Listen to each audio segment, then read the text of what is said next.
Nuestros roles en la vía pública cambian. Podemos ser peatones, conductores o ciclistas. Sin embargo, ante cualquier incidente, estamos acostumbrados a pensar que la culpa la tiene el otro.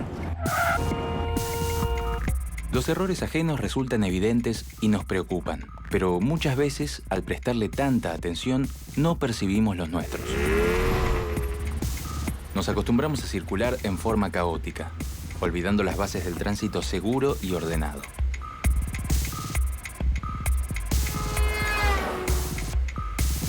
La vía pública es un espacio complejo al que podemos transformar con solo respetar sus reglas. Pero si no lo hacemos, corremos el riesgo de que sea demasiado tarde.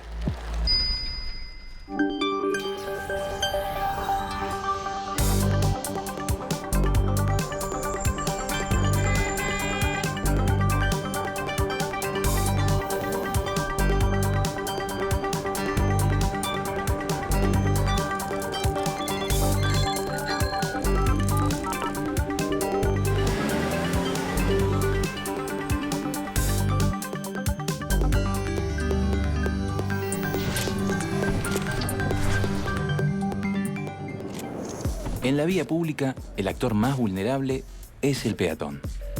Y si bien es el que siempre tiene prioridad frente al resto de los actores del tránsito, en ocasiones el peatón actúa irresponsablemente.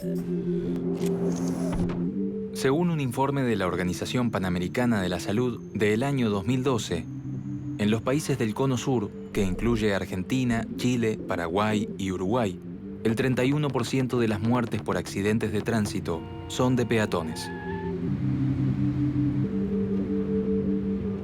La imagen muestra a un peatón que cruza y después lo inesperado.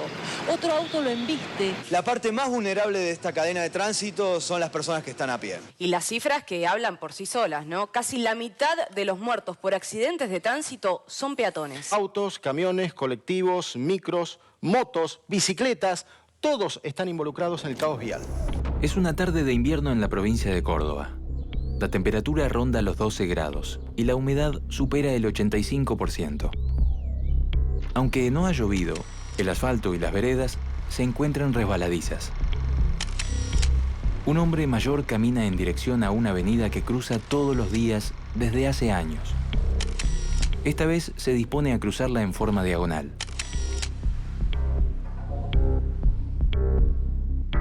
Mientras tanto, no muy lejos de ahí, un joven que trabaja como fletero maneja su camioneta. Si bien la velocidad máxima permitida es de 60 km por hora, la camioneta avanza aproximadamente a 75.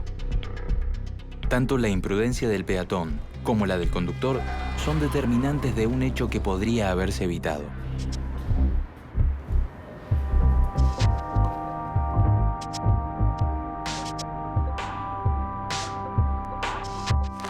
La tarde del 28 de agosto de 2009, cerca de las 18 horas, una camioneta pick-up Ford Ranger atropelló a un peatón que intentaba cruzar la avenida Sabatini en la localidad cordobesa de Pilar. A consecuencia de las heridas provocadas por el impacto, el peatón falleció horas después. Por medio de las pericias y el testimonio de testigos, se pudo determinar que el peatón intentaba cruzar la avenida por un sector prohibido, ubicado a metros de la senda peatonal.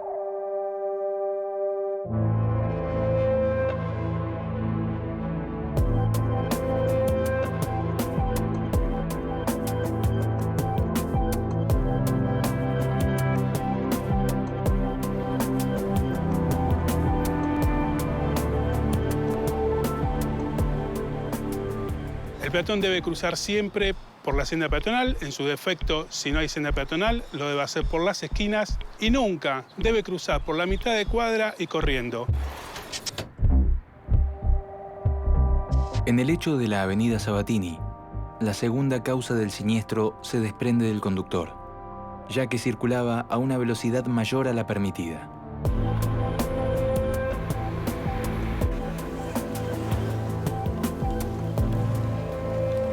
Para hablar del peatón vulnerable frente a las colisiones vehículo a motor, es en realidad la poca importancia que le da el conductor del vehículo a los peatones. Siempre se dice al peatón hay que darle prioridad y vemos que esto prácticamente en las esquinas no existe. Por eso, el peatón lesionado es uno de los principales ingresos que tenemos en nuestras guardias hospitalarias. Cuando realmente cruzamos por la mitad de cuadra, lo hacemos en forma diagonal, realmente estamos en contra de lo que dice la ley de tránsito. Bueno, justamente la velocidad es uno de los principales elementos de riesgo, no solo para los peatones, sino también para los autos, las motos, cualquier medio que se mueva. Eso tiene que ver con la energía que cada cuerpo transporta a determinada velocidad que se relaciona de manera cuadrática con la velocidad. Es decir, por ejemplo, si un auto circula a una velocidad de 10 kilómetros por hora, por ejemplo, su energía transportada va a ser de 100, o sea, 10 al cuadrado. Si su velocidad aumenta al doble, llega a 20, su energía va a ser de 20 por 20, es decir, va a ser 400. Con lo cual, con pequeñas variantes de velocidad, la energía sube valores cuadráticos, con lo cual el daño que se genera a partir de velocidades levemente superiores es mucho mayor porque la energía del cuerpo en movimiento también resulta mucho mayor a la proporción de velocidad que sea elevada.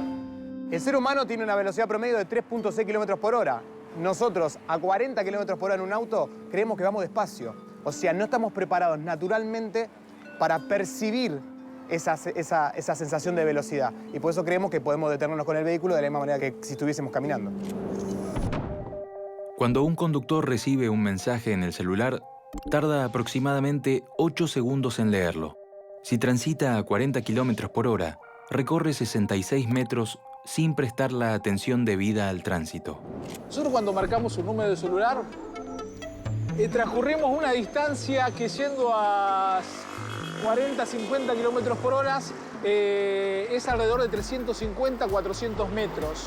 La distracción no es solamente en hablar por teléfono con el celular en el oído, también es el marcar por Bluetooth, todo eso que realizamos para hablar por un teléfono celular, eso genera una distracción.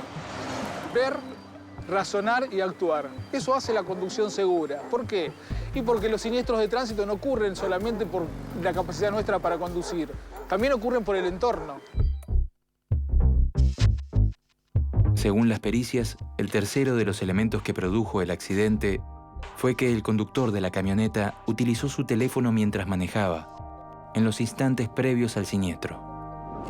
Según un informe del Ministerio del Interior y Transporte, el uso del celular y de auriculares es la principal causa de distracción en peatones accidentados de entre 18 y 30 años. Luego de hablar 90 segundos por teléfono, un peatón disminuye la capacidad de su marcha un 12% y reduce un 40% su campo visual, impidiendo distinguir bien la señalética vial. Otro de los problemas que puede llegar a darse con la tecnología es el peatón que está cruzando muchas veces con auriculares puestos. Es necesario que el peatón me escuche. El peatón no está aislado, no está caminando en un desierto. El peatón es parte del tránsito. Cuando vas caminando también tenés obligaciones, también tenés una responsabilidad, también tenés que hacer las cosas bien.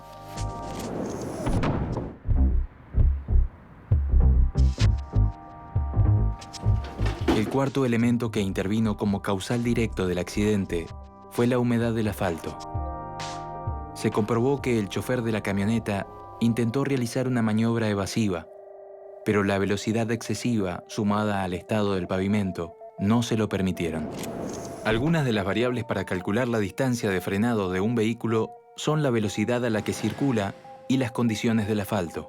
Por ejemplo, si un automóvil es conducido a 90 km por hora sobre asfalto seco, la distancia que necesitará para frenar será de 45 metros. Pero ese mismo automóvil, a la misma velocidad, en asfalto húmedo, necesitará 105 metros para detenerse. Si bien la camioneta tenía todo en condiciones, tren delantero, frenos, suspensión, todo lo que tenga que ver con la seguridad, lo que influyó fue la velocidad y el piso mojado.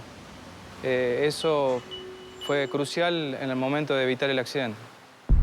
En el siniestro de la avenida Sabatini, la velocidad, el porte del vehículo, el uso del celular por parte del conductor, el mal cruce del peatón y la humedad del asfalto fueron también los factores más importantes para que el tipo y la cantidad de lesiones fueran mortales. El primer impacto, y dependiendo de la altura del paragolpe del vehículo, pensemos que un vehículo mediano, el paragolpe puede estar a esta altura, impactando directamente sobre los miembros inferiores del peatón. ¿Qué hace ese cuerpo después del primer impacto? Viene la segunda fase de la modalidad traumática, que es el lanzamiento. Puede ser directamente hacia atrás o puede ser lanzado hacia el vehículo. Se produce un segundo impacto con el capot. Pensemos que ese vehículo sigue avanzando y llega el parabrisas a tomar contacto con la cabeza del peatón. Ahora se produce el segundo lanzamiento, que es hacia afuera del vehículo, impactando con el pavimento, produciendo lesiones. Primero, un golpe de cráneo de un lado, contralateral de otro lado, y las lesiones contralaterales de la otra parte del cuerpo que va a apoyar sobre el pavimento. Fracturas de miembros inferiores, fracturas de miembros superiores, fractura de pared costal y nuevamente el traumatismo de cráneo con el latigazo que se produce de la columna cervical entre un movimiento de primer lanzado y el segundo movimiento. Al avanzar, ¿con quién se encuentra? Con el peatón que se encuentra en el piso. Hay varias modalidades traumáticas en esta situación, que es embestimiento, aplastamiento, arrozamiento o deguantamiento, produciéndose lesiones gravísimas.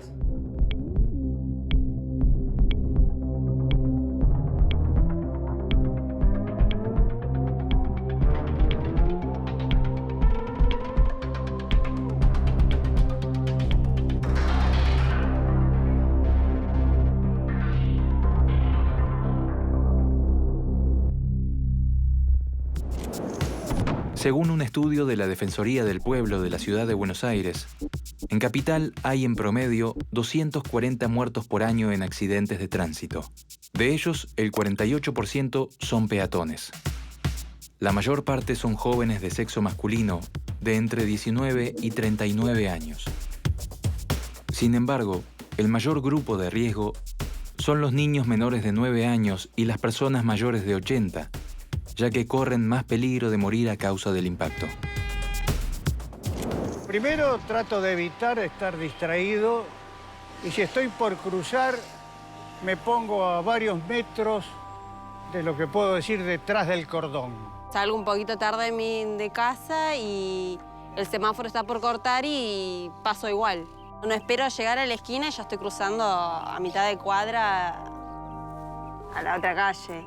Aunque estoy apurada, como que me tomo mi tiempo y espero un poco antes de cruzar porque sé que alguien va a pasar.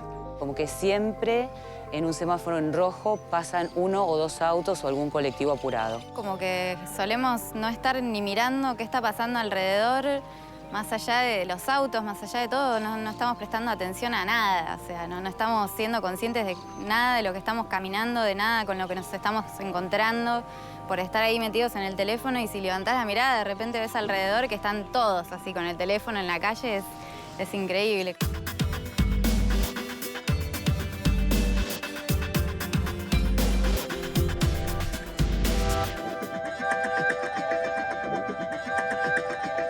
La vía pública es un lugar común donde todos tenemos que interactuar, desde el ciclista hasta el motociclista, hasta el automovilista, quien conduce un camión. ¿El peatón tiene que cumplir con esos derechos y obligaciones? Por supuesto, la ley de tránsito también es para el peatón, entonces el peatón tiene responsabilidades. Tiene que usar de manera correcta ese espacio común que es la vía pública.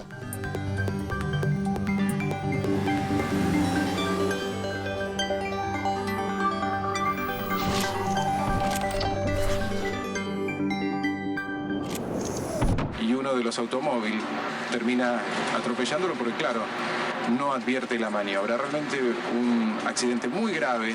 Iba a contramano en su bicicleta, activó los primeros autos, pero cuando estaba en la mitad de la avenida lo atropelló. Es una calurosa tarde de verano en la provincia de Santa Fe. Con una altísima humedad y una temperatura de más de 35 grados, los vehículos avanzan sobre un asfalto que supera los 50 grados centígrados. Un hombre de mediana edad se dirige a la provincia de Córdoba en su auto, llevando a 2 familiares con él. Mientras el auto avanza, un motociclista carga combustible en una estación de servicio cercana que se ubica sobre la ruta. A su vez, una ciclista se despega de su grupo y decide esperarlos en el guardarrail que separa las 2 manos de la ruta.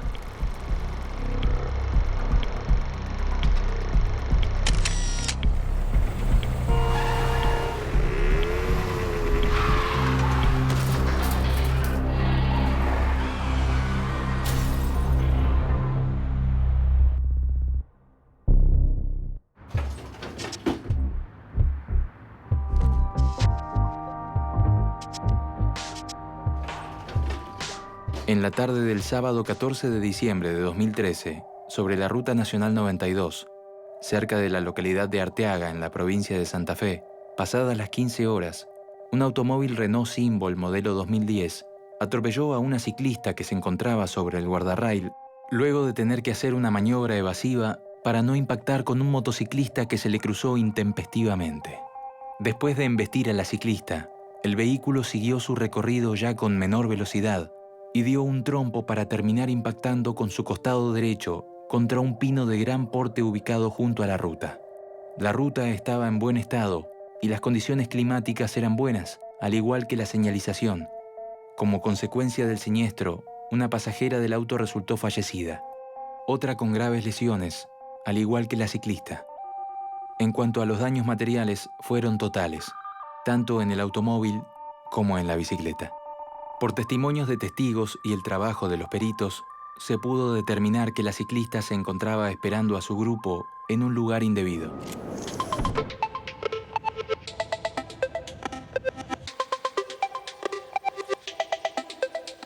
Lo que notamos es que en los últimos años las terminales han tomado la decisión de reformar los autos en cuestión de lo que sea el impacto. Los paragolpes son de plástico, las ópticas en vez de ser de vidrio son de policarbonato.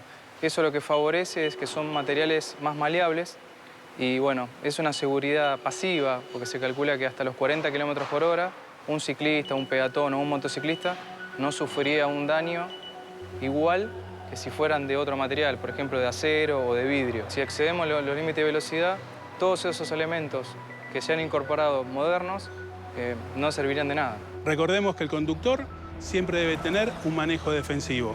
Y si él, conduciendo, ve que un peatón está cruzando de forma incorrecta, siempre tiene que otorgarle el paso, tiene que, por una cuestión de respeto, de solidaridad y de humanismo, dejarlo pasar. A la hora de circular por la ciudad, el peatón debe recordar: cruzar siempre por las sendas peatonales, no detenerse nunca sobre la calzada, no caminar por los bordes de la calzada o por el cordón de la vereda, evitar las prendas oscuras de noche.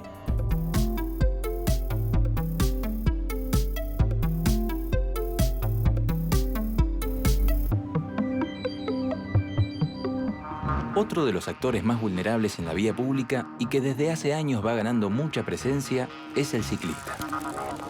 El ciclista tiene mayor responsabilidad que el peatón, ya que se traslada en un medio de transporte con el que puede herir a terceros. Pero por la naturaleza y fragilidad de su vehículo, está muy expuesto a ser atropellado.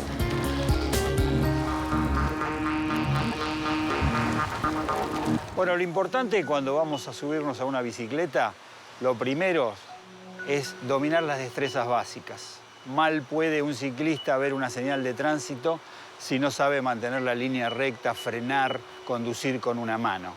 Entonces eso es básico. Y después, cuando nosotros adquiramos una bicicleta, lo primero, pensar que la bicicleta se tiene que adaptar a nosotros y no nosotros a ella. Por lo tanto, vamos a adquirir una bicicleta de acuerdo a la utilidad que le vayamos a buscar. El ciclista apoya en 3 puntos, que son pedales, asiento y manubrio. 2 de ellos son regulables. Después tenemos que tener buenos neumáticos adaptados al lugar donde nosotros andamos, buenos frenos y, desde luego, y lo que es fundamental, son las luces. Es el elemento que más puede cambiar para la seguridad del ciclista y uno de los que menos se usa, ¿no es cierto? Tanto la luz delantera blanca o trasera roja es mejor que sean en el formato destellador porque somos más percibidos. Es ideal que los pesos vayan en el cuadro.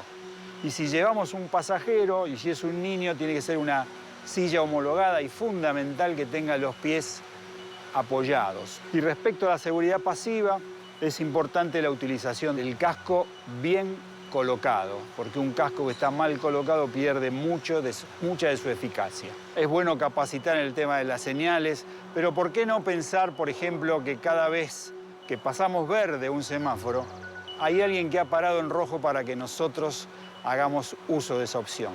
En cuanto empecemos a acostumbrarnos de que esto requiere de unos y otros para ser más seguros, cumplir con esas normas que la mayoría conocemos va a ser un poco más fácil. Hay mucha gente que pasa por la derecha ¿de acuerdo? En los autos. Vos venís, ahí está todo, me meto por acá. Y ahí estaba yo. Pero digo, entro igual. Total, no lo toco, pero pienso que entro. Y te pasan ahí. Ese es el problema de la bicicleta en la calle normal. Igual sigo andando, no es que voy a dejar de andar por eso. Algunas cuestiones básicas para tener en cuenta al andar en bicicleta en la ciudad. Circular siempre por la calzada en el sentido del tránsito y en línea recta. Las manos en el manubrio y debemos estar atentos para anticipar situaciones. Usar casco, revisar periódicamente los neumáticos y frenos, usar espejos retrovisores, usar luces y señalización reflectiva, circular siempre por la derecha. Para sobrepasar a un vehículo en la ciudad, siempre hay que hacerlo por la izquierda. Una vez verificado que no haya impedimentos del lado izquierdo y mirando hacia atrás para asegurarnos de que no se acerque otro vehículo, advertimos nuestra maniobra haciendo una seña con nuestro brazo izquierdo. Para girar a la derecha, nos ubicamos sobre el lateral correspondiente. Bajamos la velocidad y prestamos atención a que no haya peatones que estén intentando cruzar. Luego, comunicamos nuestra maniobra haciendo una seña con el brazo. Una de las recomendaciones que le damos a los ciclistas para arrancar la jornada es que, bueno, chequear bien los frenos, el aire de los neumáticos y, bueno, que tengan en cuenta llevar un kit de reparación por el tema de algún inconveniente con alguna pinchadura. Y acá tenemos un conjunto de parámetros que todos derivan en el hecho final, ¿no es cierto? La aparición de un obstáculo que genera una maniobra, esa maniobra que no puede ser dominada por la velocidad que llevaba, y esa salida a un despiste que justamente se encuentra con una persona que estaba en un lugar donde evidentemente no era seguro, digamos, donde no tendría que haber estado.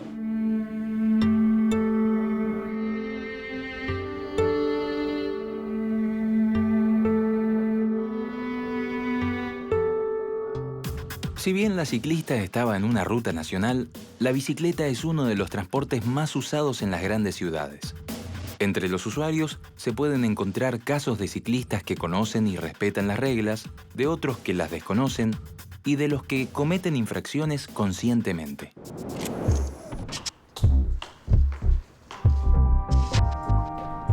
Los peritos llegaron a otra conclusión en el caso de la Ruta 92.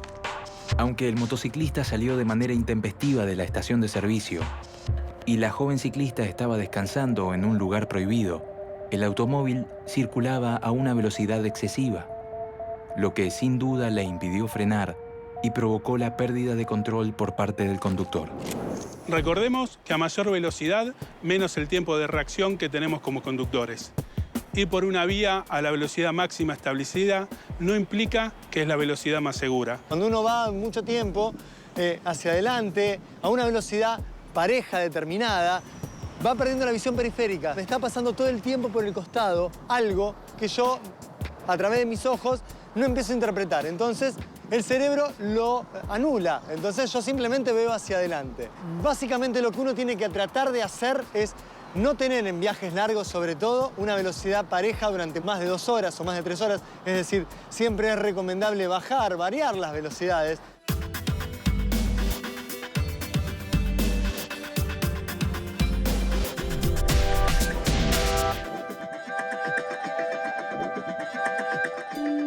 Tanto en el caso de la provincia de Córdoba como en el de Santa Fe, existieron errores e imprudencias que se podrían haber evitado. Si en la avenida Sabatini el peatón hubiera cruzado por la esquina, hubiese evitado los riesgos que significan cruzar por el medio de la cuadra. El conductor de la camioneta debió haber respetado la velocidad máxima permitida y no estar en situación de distracción por tener el teléfono en la mano. De esta forma, podría haber existido la posibilidad de llevar adelante una eventual maniobra evasiva. En Santa Fe, si el motociclista no hubiese entrado en la ruta de manera imprudente, el conductor del vehículo no hubiese tenido que pegar el volantazo hacia el lado izquierdo. Si el conductor hubiese respetado la velocidad máxima, tal vez hubiese podido frenar o bien controlar mejor su auto. Por último, la ciclista no tendría que haber estado sentada en el guardarrail y en caso de decidir tomar un descanso, lo tendría que haber hecho en una zona segura. Recordemos que conocer la ley y sus señales de tránsito no implica que ya sabemos conducirnos vialmente. no alcanza solamente con los conocimientos, sino que hay que practicar la solidaridad y el respeto mientras circulamos por la vía pública. Salir a la calle requiere un compromiso. Seamos peatones, ciclistas, motociclistas o conductores, todos tenemos una responsabilidad. Conocer y cumplir las normas de tránsito no solo quiere decir cumplir la ley, sino cuidarnos y respetar al otro.